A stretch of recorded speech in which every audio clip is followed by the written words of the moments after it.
Hello everyone, and welcome to the 5th collaborative video between Nurture Soap Supplies and Royalty Soaps for the Royalty Soaps piping set. Today I'm going to be demonstrating how to use the large round tip, also how to create a beautiful mica drizzle on top of your piped cold process soap. Mica drizzle technique can be used for any soap you create, whether it be cupcakes or piped cold process soap loaves. And you can use any color you want so it matches absolutely every creation. So without further ado, let's go ahead and get started.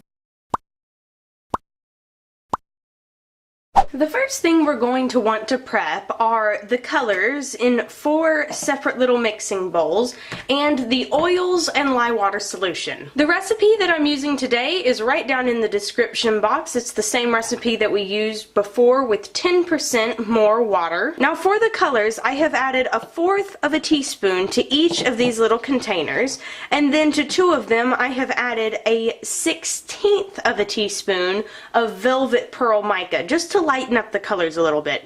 So over here we have Lavish Lavender Mica, and this is one of the ones where I added the 1/16 of a teaspoon of the velvet pearl mica.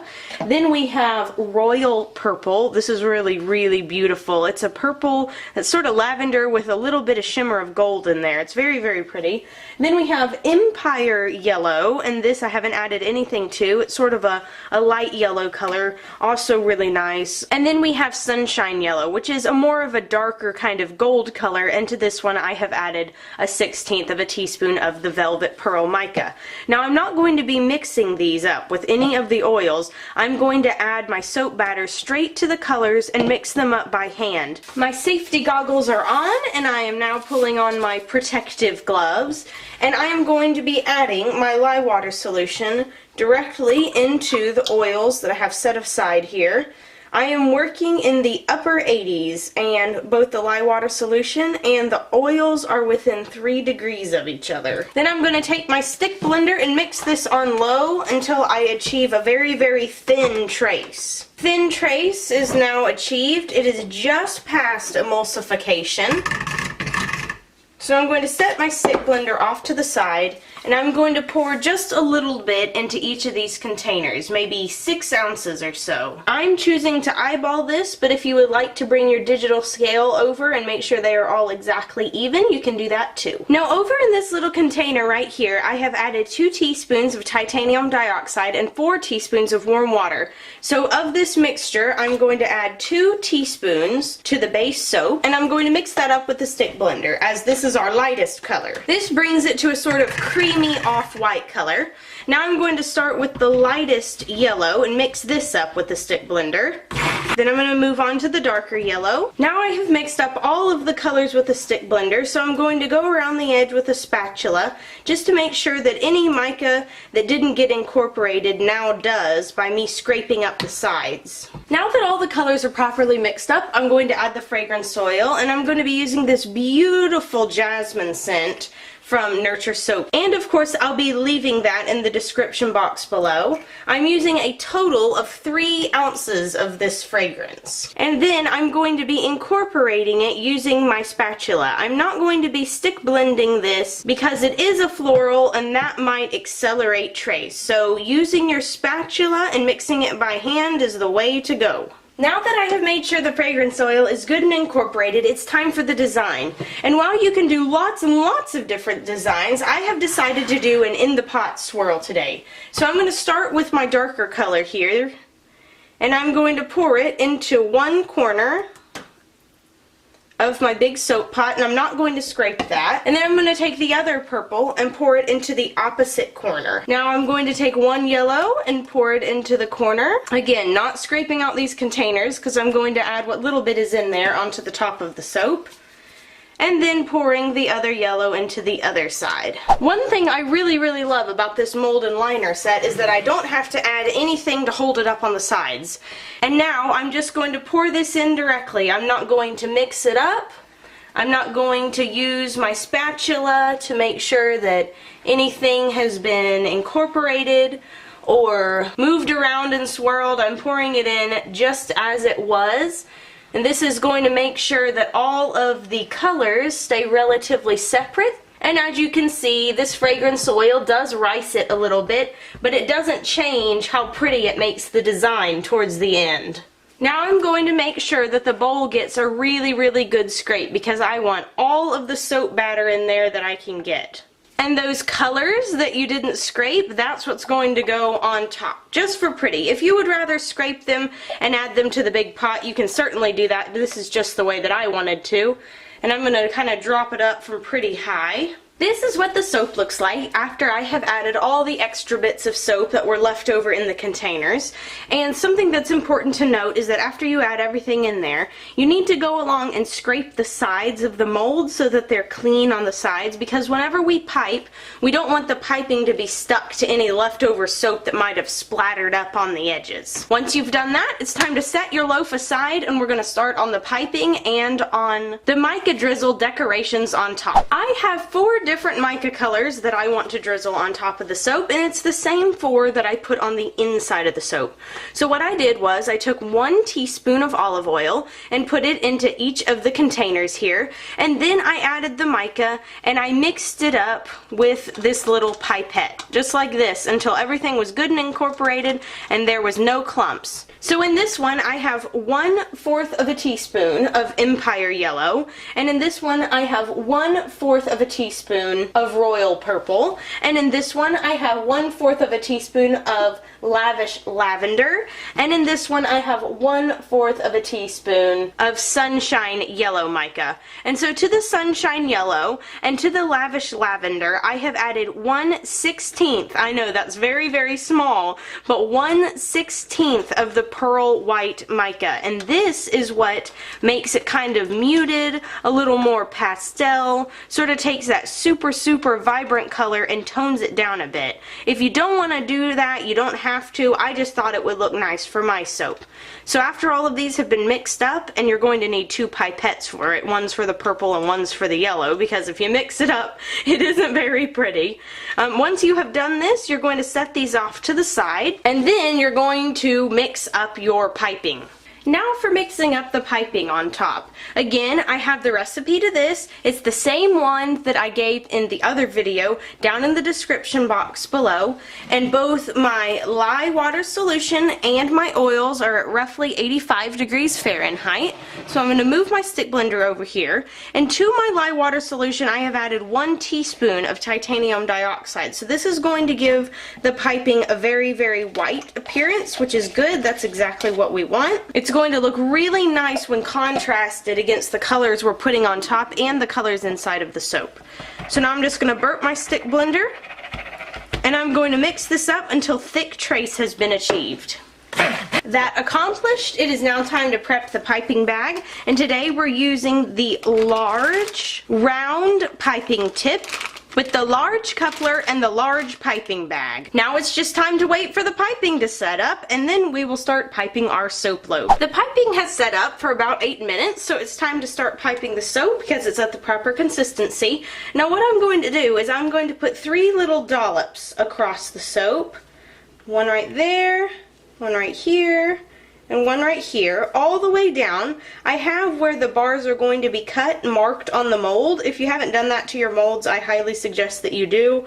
It will save you so much guesswork. And I'm holding the piping tip about 3/4 of an inch away from the soap. If you hold it too close to the soap, you'll end up with very smushing looking piping. It's going to be very flat looking, which you don't want. So I'm holding it again about 3/4 of the way up, giving it a gentle squeeze at the top of the bag, not at the middle. And I'm just going to work my way down very slowly. Remember, the piping gives you a lot of time to work. It's a very versatile recipe, so you don't have to feel like you need to rush through it, especially if you have mixed up the oils and the lye water at the proper temperatures. If you've mixed them up too hot, you might feel it starting to get hard, and then you need to start moving quickly. Patience is a virtue when it comes to this piping. After you have put the first row on there, you want to fill in the gaps really gently, just a teeny tiny squeeze to fill those gaps in.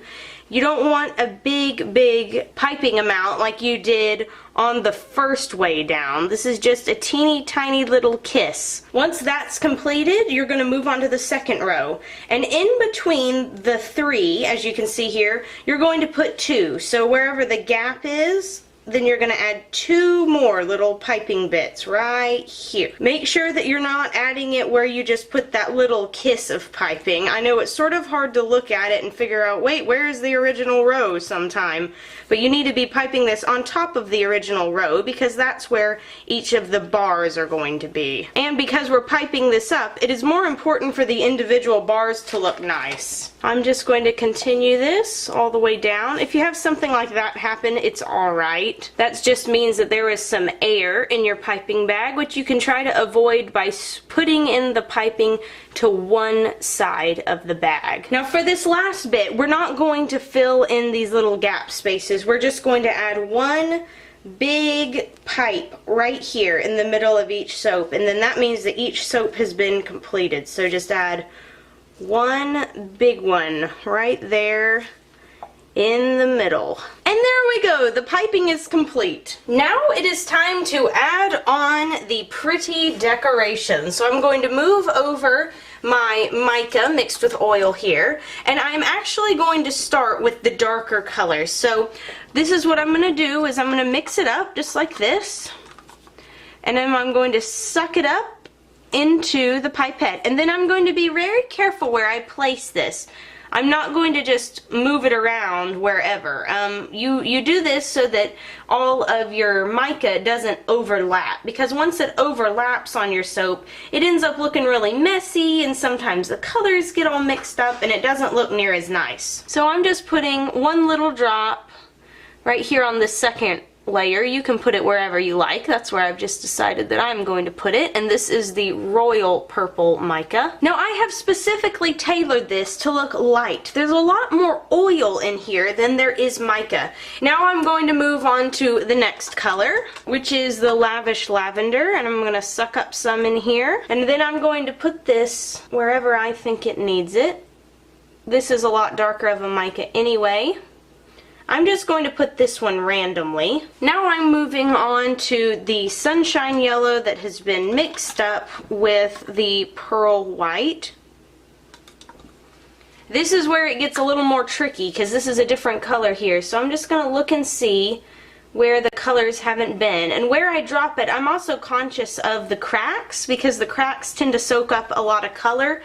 So if there's already a crack that has been filled with purple, like this one right here, then I'm going to try to stay away from that with this yellow. Also, giving each color a little bit of time to kind of soak into the soap a little bit is also a good idea. And again, I'm just placing these randomly where I see that there isn't any color. This technique can be done with any micas that are soap stable. So any design that you want to do this with, you certainly can. I have done this with lots of different colors, and all of them look very, very pretty. So for the final yellow here, just again kind of placing it where other things haven't gone, and the purple has already pretty much dried. So if it happens to run over some of the purple places, it's not going to meld. I'm going to continue to fill in the gaps with any of the colors that I would like to add until it looks the way that I want it to. And when you're finished, it should look a little something like this.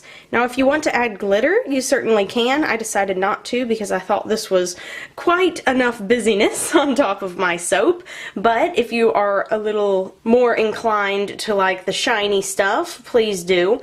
And after everything is completely dry, that's when you can go ahead and add the 90% rubbing alcohol on top, just to make sure that nothing ashes. Leave this in the mold for 24 to 48 hours, and then we will come back and cut it. 24 hours later, and the soap is ready to unmold. So I'm going to tip this on its side, and it's going to slide right out into my hand. If you have trouble getting it out, they have these convenient little holes on the bottom of the molds so that you can push them. I'm just going to pull from the sides here, then pull from the ends, and I'm just going to slide this into my hand. There we are, just like that. I'm going to put this right here. Then I'm going to line it up to make sure that the cut is going to be even all the way down. When it's been properly lined up, I'll let it rest right here. And I'll start pushing down very, very gently on the soap. It smells amazing. I haven't even finished cutting it and the scent is already filling up the room. And this is what it looks like on the inside. Isn't that pretty? Here's another example that in the pot swirl really, really mixes up those colors well, doesn't it? I hope you all have enjoyed this video. If you would like to see more like it, you can go to the Royalty Soaps YouTube channel. Once again, I will be leaving the links to all of the colorants, the Royalty Soaps piping set, and the fragrance oil down in the description box, as well as both the recipes that I used today. And so, until next time, have a royal day.